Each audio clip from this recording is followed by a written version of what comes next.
Moikka kaikille! Tervetuloa Mari Valmeri podcastin pariin. Mun piti tehdä tää podcast jo viime vuoden puolella. Mä aloitin tekemään sitä useasti, mutta ei vaan ollut sellaista fiilistä ja halua, että pystyin tekemään, niin tehdään sitten nyt vuonna 2025.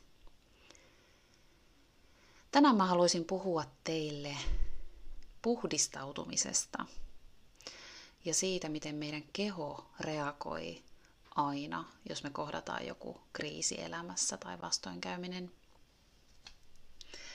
Joo, mun piti todellakin tehdä jo tää podcast tuossa viime vuoden puolella ja monta kertaa ajattelin, että nyt mä aloitan ja nyt mä rupean tekemään, mutta en vaan saanut aikaiseksi, että toi viime vuosi oli, tai varsinkin sanotaanko toi loppuvuosi oli mun kohdalla aikamoisen raskas ja ehkä semmoinen paljon voimavaroja vievä.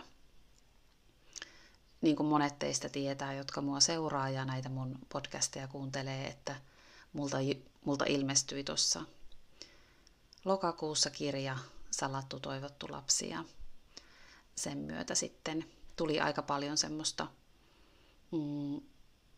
painetta myös, joka osaltaan vaikutti siihen, että loppuvuosi oli suhteellisen voimia vievä. Ja tässä jaksossa mä haluankin puhua siitä, että se on jännä, että kuinka meidän keho reagoi tämmöisiin vaikeisiin elämäntilanteisiin tai raskaisiin elämäntilanteisiin. Ja mullakin tuossa loppuvuonna niin tuli semmoisia oireita, mitä mulla ei ole koskaan ollut tai mulla on ollut viimeksi lapsena. Eli yhdessä tämmöinen kova paine ja sitten stressi ja paljon tapahtumia. Oli aika kiirekin toi loppuvuosi ihan niin kuin työn puolesta myös, niin mulla keho reagoi sillä tavalla, että mulle tuli esimerkiksi ihottumaa tänne kaulaan ja päänahkaan ja mulla oli kaikki aivan auki täältä kaulasta ja korvien takaa ja päänahka oli täysin kuiva ja mulla on viimeksi ollut tosissaan tuommoista ihottumaa lapsena. Mulla on atopinen iho. Mä olin tosi allerginen lapsena monelle asialle. Ja mä oon ollut siis lapsena esimerkiksi 2-vuotiaana Oulun yliopistollisessa keskussairaalassa eristyksissä pari viikkoa, koska mulla oli niin vaikea ihottuma. Iho oli niin tulehtunut, niin mut piti laittaa sinne eristyksiin. Eli mulla on ollut todella vaikea ihottuma silloin pienenä lapsena. Mutta sitten kun tulin murrosikään ja varhaiseen murrosikään, niin mulla hävisi kaikki ihottumat. Mulla ei tullut enää oikeastaan mitään.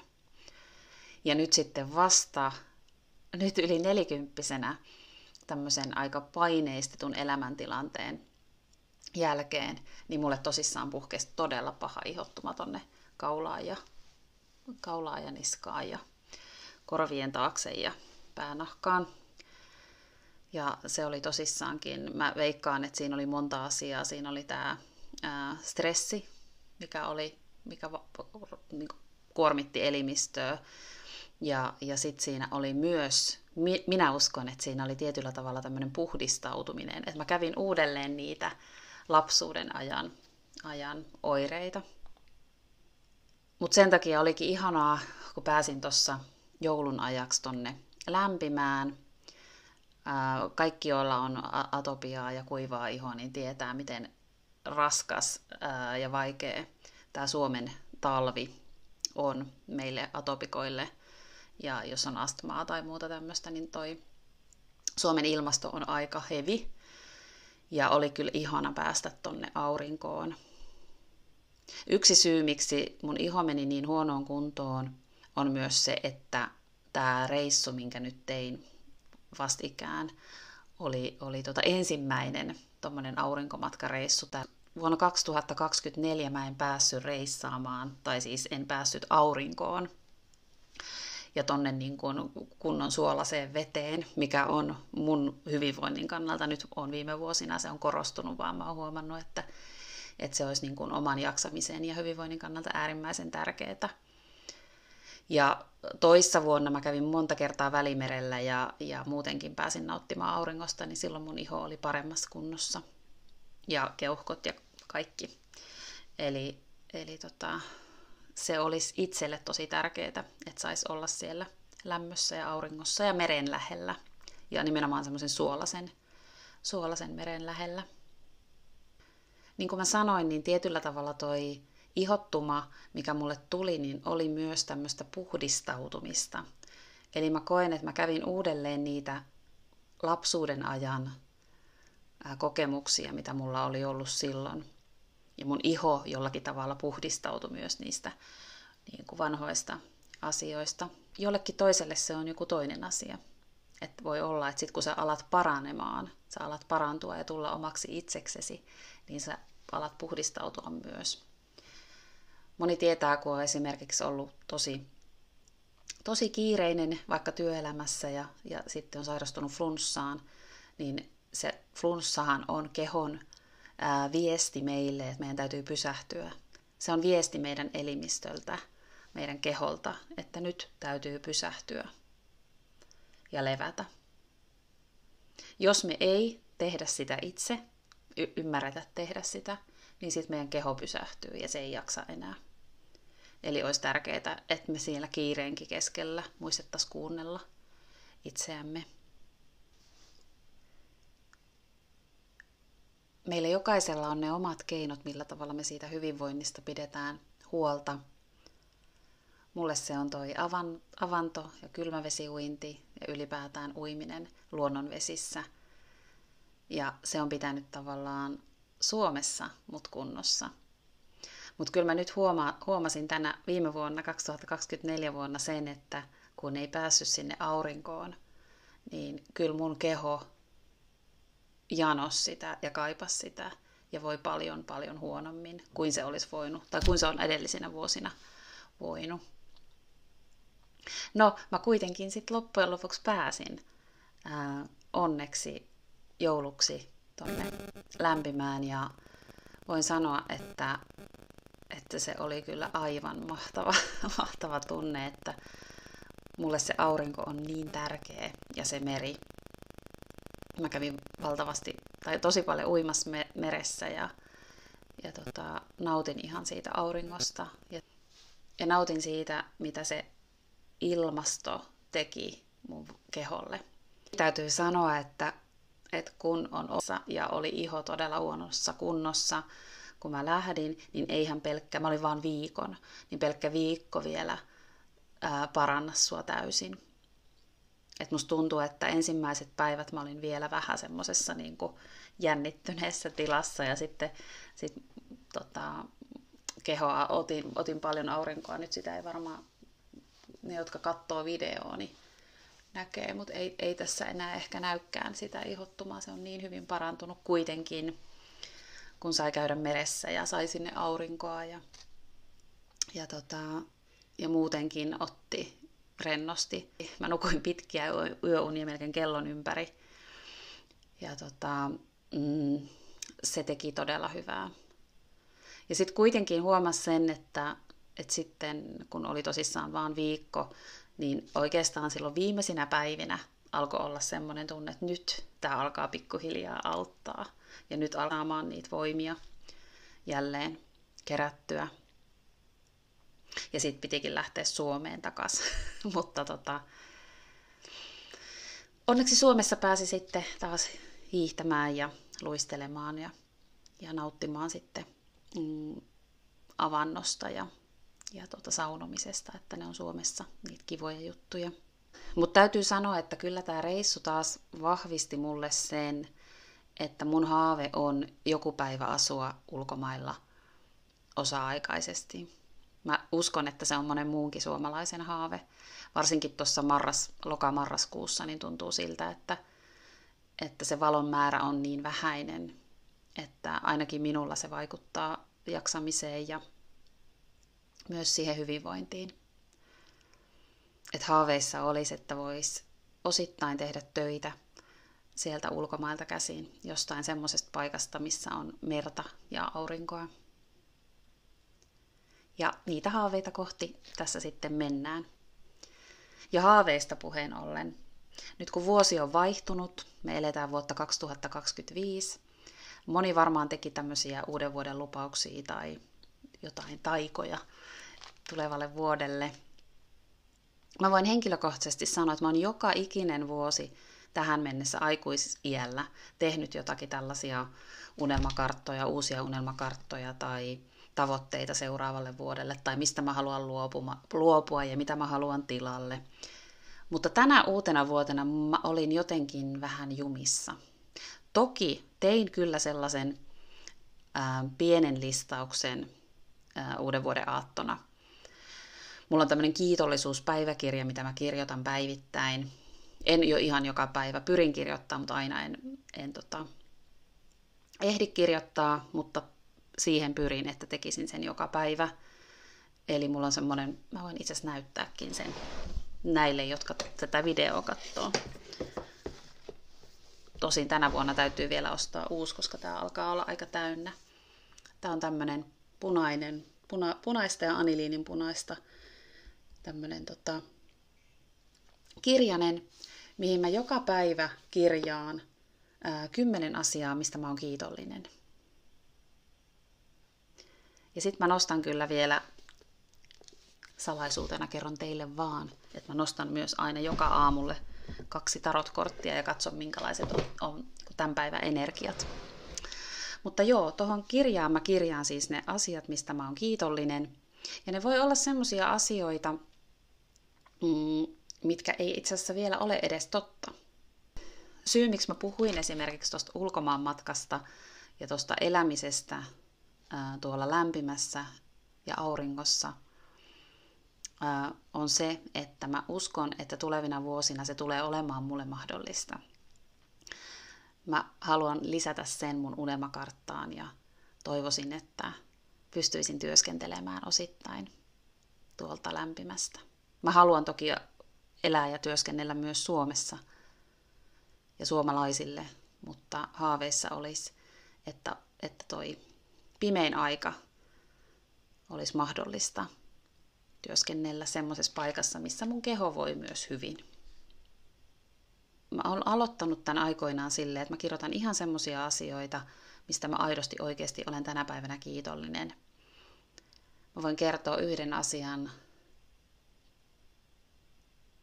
minkä mä kirjoitan lähes joka aamu. On se, että mä olen niin kiitollinen siitä, että mä saan asua meren äärellä. Ja se mahdollistaa sen, että mä pystyn käymään pystyn uida joka päivä meressä ympäri vuoden. Mä oon tosi kiitollinen siitä. Ja tämmöisiä asioita voidaan laittaa. Ja sitten kun tavallaan sä oot siinä pisteessä, että sulla se kiitollisuus kasvaa ja sä saat niinku tunteena sen helposti esille, niin sit sä voit alkaa vähän haaveillakin jo. Että sä voit jo etukäteen kiittää semmoisista asioista, mitä sulle elämässä tulee tulevaisuudessa olemaan. Ja tämmöistä mä siis teen jatkuvasti. Tein jo viime vuonna ja tänä vuonna se myös jatkuu. Mutta yleensä mä oon tehnyt siitä vähän suuremman tuossa uuden vuoden aikaa, jonkun lupauksen ja jonkun toiveen sille seuraavalle vuodelle. Jostain syystä tänä vuonna mun vuoden vaihtuminen tuntui siltä, että se ei ole oikein vielä kunnolla vaihtunut. Mä oon jutellut tästä monen mun ystävän ja tuttavan ja ehkä sellaisen niin kuin tietoisen ihmisen, joka on tietoisella matkalla tässä maailmassa, niin monet on sanonut samaa, että vielä ei ole oikein semmoinen niin kuin padam, että nyt on vuosi vaihtunut. Mutta ehkä se tulee tässä vielä niin kuin kevään aikana. Että ehkä me vielä ollaan jonkin verran niissä vanhan vuoden energioissa. En tiedä. Tämä on mun ja monen muun kokemus. Jollakin toisella voi olla toinen. Laittakaa viestiä, jos teillä uusi vuosi oli tämmöinen iso juttu ja kaikki muuttui yhdessä yössä, mutta harvoin se niin on.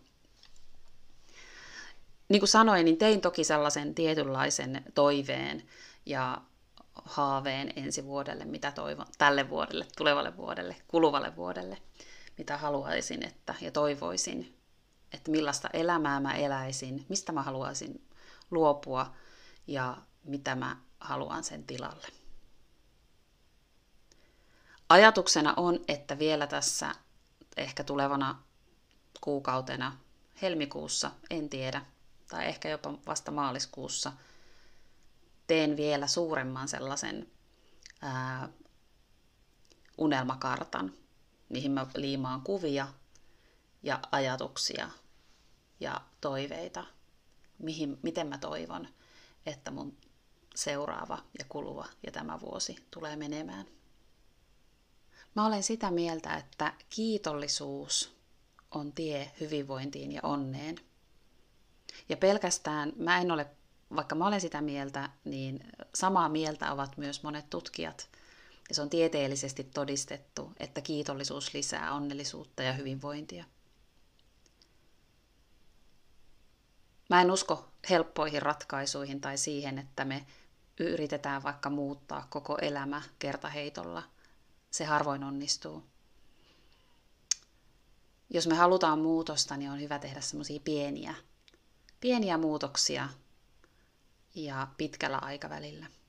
Tähän vuoteen 2025 mä toivoisin erityisesti sekä itselleni että myös muille ihmisille, kaikille teille kuulijoille myös armollisuutta. Jos elämässä on ollut vaikeita asioita, raskaita hetkiä, niin mä uskon, että aika monen keho on silloin tosi väsynyt. Eli täytyy antaa sille toipumiselle ja paranemiselle aikaa. Sen vuoksi esimerkiksi mitkään suuret uuden vuoden lupaukset tai nyt mä teen tämmöisen suuren elämänmuutoksen, mä tiputan 10 kiloa tai mä lopetan jonkun herkut tai muuta, niin ne on vähän sellaisia mun mielestä ankaralta kuulostavia. Enemmän pitäisi puhua, että mitä hyvää mä haluan itselleni tehdä. Miten mä haluan palkita sitä, että mun keho on kestänyt vaikeita ja raskaita ajanjaksoja. Miten mä voisin enemmän rakastaa ja kunnioittaa mun ainutkertaista kehoa ja mieltä. Kaikesta siitä huolimatta, vaikka musta tuntuu, että tämä vuosi ei ole vielä kunnolla oikein vaihtunut, tai mennään vähän tällaisissa mietteliäissä energioissa vielä tässä tammikuussa 2025, niin silti mä uskon, että tästä vuodesta on tulossa hyvä vuosi. Meidän täytyy muistaa, että me tehdään itse myös se meidän vuosi. Me itse luodaan meidän ajatuksilla sitä, mikä se meidän tulevaisuus on. Ja se, että jos me toivotaan, että meitä kunnioitetaan, arvostetaan ja rakastetaan, niin se työ lähtee aina meistä itsestämme. Meidän täytyy rakastaa ja kunnioittaa itseämme, jos me toivotaan sitä muilta ihmisiltä. Se muutos alkaa aina meistä itsestämme, ihan aina. Tähän loppuun mä haluan soittaa teille vähän äänimaljaa ja sen myötä tuoda teille kauniita, ihania, hyviä energioita tälle vuodelle. Ja mä toivon, että käytte kommentoimassa näitä mun videoita ja podcasteja ja kerrotte vähän sitten, että millaisista aiheista te haluatte kuulla ja mitä aihealueita mä voisin käsitellä näissä seuraavissa podcasteissa. Tulevaisuudessa voin kertoa ja paljastaa, että aion puhua ainakin herkkyydestä ja sitten myös luottamustraumasta. Mä oon saanut jonkin verran uusia asiakkaita, terapia-asiakkaita nyt tämän mun kirjan julkaisun jälkeen. Ja mun täytyy sanoa, että sen kokemuksen myötä, mitä mä oon muilta kuullut ja mitä mulla itselläkin on, niin Suomessa ei vielä ymmärretä, mistä luottamustraumassa on kyse ja miten ihmisiä voidaan auttaa pääsemään siitä yli ja eheäksi jälleen. Eli mä koen, että mun tehtävänä on puhua myös sitten vielä siitä enemmän, siitä luottamustraumasta ja kuinka siitä pääsee selviämään tai kuinka siitä selviää ja millaista apua on saatavilla.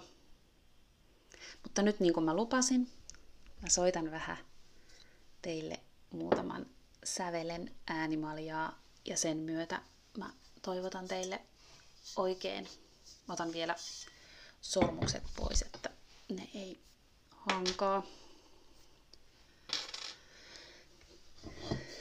Noin.